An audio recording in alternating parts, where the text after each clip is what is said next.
Hello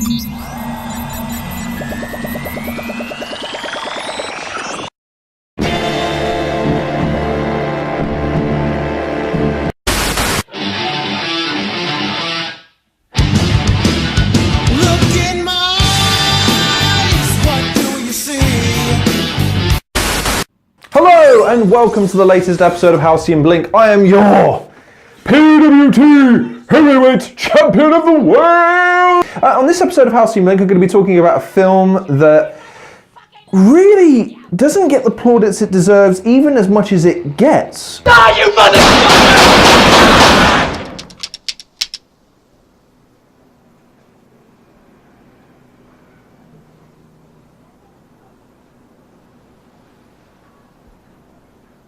motherfucker! Pulp Fiction. Potentially one of the most underrated gangster films of all time, because technically speaking it is a gangster film intertwined with a lot of interpersonal stories, but the basis of it is in gang culture, if you really boil it down.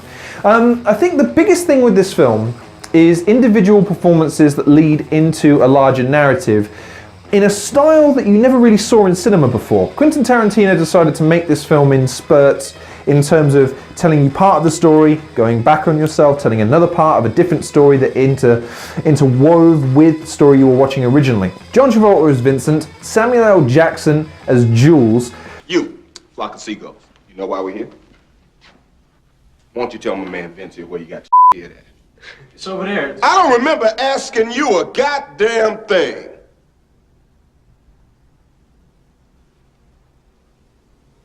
You were saying? With Bruce Willis playing Butch. It's an all-star cast these days, but you have to remember when this film came out, all three of those actors were going through what was probably well-defined as a career lull. This film brought them back to the precipice of the A-list because of how good the performances were and how real they felt.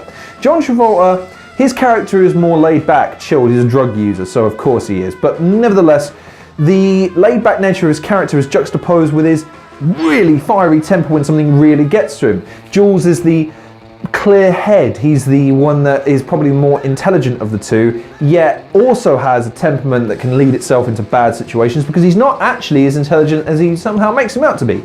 Butch is an individual that makes rash decisions, has somewhat of a weird fixation with his father's legacy, but does what he can to perpetuate it.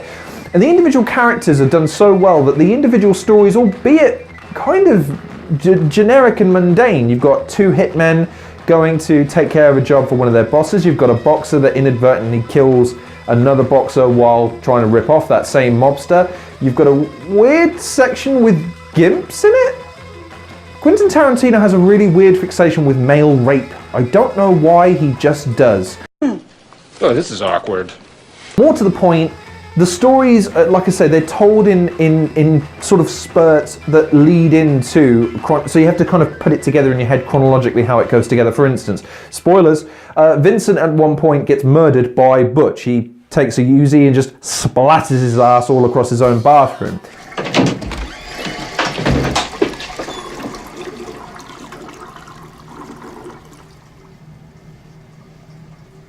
"12 seconds later."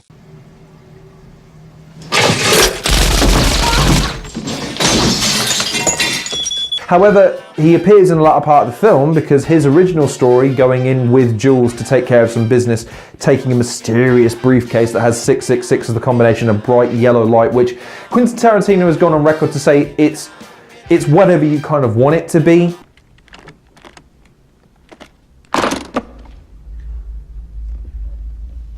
We happy?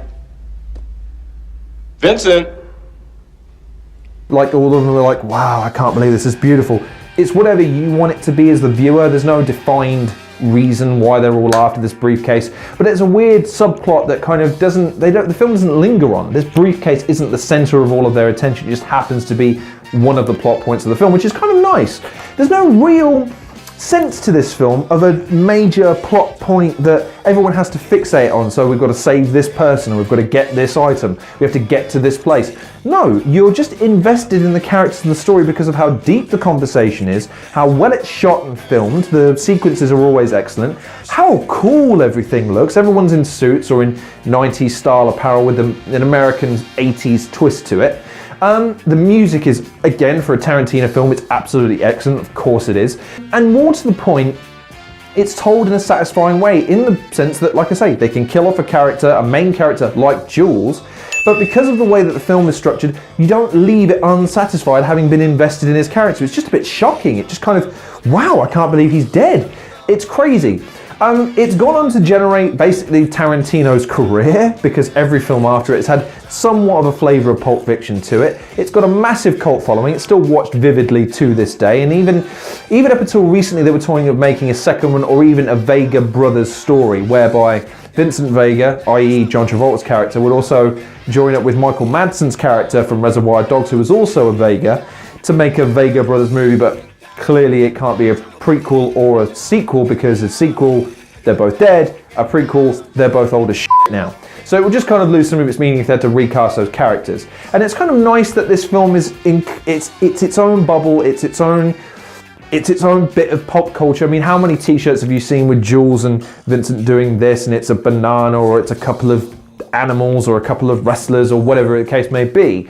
So it's just interesting looking back now at a film that has aged in some respects, but in others it still rings so true because of how damn entertaining it is. So if you've never seen Pulp Fiction because it's either too long, or it has drug use, or it has some pretty decent violence, and it also, like I say, the male rape scene is really uncomfortable.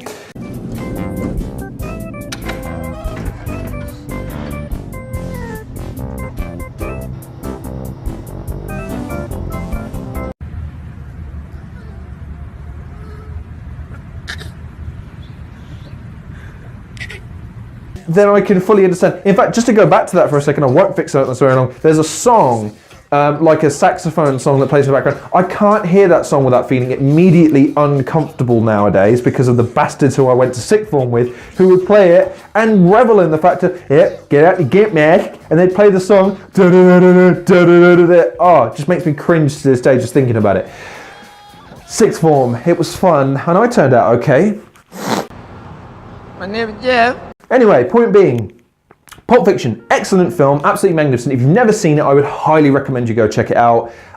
It's on DVD, Blu-ray, Netflix, everywhere. It's a quintessential Tarantino film, so if you're not a big fan of his films, then you won't like it. I'm not going to lie to you, it is deep conversation, not a lot of action for long periods of time, and then all of a sudden blood and guts absolutely everywhere.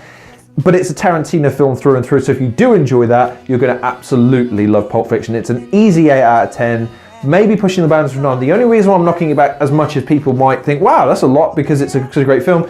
Well, the characters, some of them are relatively one-dimensional. I hate the characters at the beginning of Honey Bunny and what's his name? I don't even remember his name because they're just a bit, the dialogue's just a bit stilted and a bit, The casual racism, I get Tarantino's trying to put a light bulb on it, but there's a scene with Tarantino in it, and he has to go out on this tangent where he uses the N-word on a frequent basis.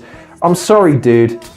Just leave it alone, man. I go through life perfectly well not having to drop the N-bomb. I've got plenty of other F-bombs, C-bombs, all kinds of bombs to drop verbally if I need to. I don't need to drop that to add emphasis to my character and to try to make my dialogue seem more impressive or deep than it really is.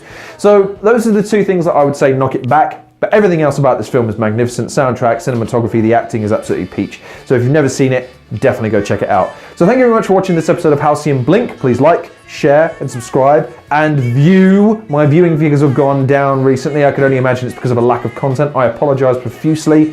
I have been working hard, and I have a daughter to think about. My bad. I'm only joking. But seriously, start watching. Please go check out some of the other channels in the description. Also, BBK Smasher, GFY Productions, Zombie Playgrounds, Crow, my boy Crow. Go check out all these good people. They're in the description. Go check them out if you've not done already. Subscribe to them if you wouldn't mind that as well. In the meantime, I have been your PWT Heavyweight Champion of the World. Ah, look at it. Look at how beautiful it is. Thank you very much for watching. Take care of yourselves, and I'll see you guys on the next episode.